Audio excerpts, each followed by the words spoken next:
సరస్వతీ నది పుష్కరాలు 2025 మే 15 నుండి 26 వరకు జరగనున్నాయి.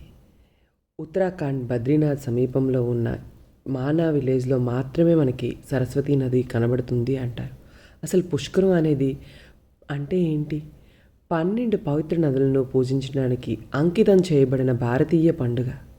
గంగా, నర్మదా, సరస్వతి, యమున, గోదావరి, కృష్ణ, కావేరి, భీమరథి, తపతి, తుంగభద్ర, సింధు, ప్రాణహిత వంటి నదులకు పుష్కరాల నదులని పిలుస్తారు. మీకు తెలుసా, భారతదేశంలోని సరస్వతి నదిని ఒక్క గ్రామంలోనే చూడగలం. అది మరెక్కడో కాదండి, India's first village Mana village. Badrinath నుండి 4 కిలోమీటర్ల దూరంలో ఉన్న మానా విలేజ్, మన విలేజ్ లో మాత్రమే మనం సరస్వతి నదిని చూడగలం. పెద్ద పెద్ద పర్వత శిఖరాల మధ్య నుండి ఆ సరస్వతి తల్లి ఎలా ప్రవహిస్తుందో చూడండి. ఇలాంటి మంచి మంచి వీడియోస్ కోసం మా ఛానల్ ని సబ్స్క్రైబ్ చేసుకోండి.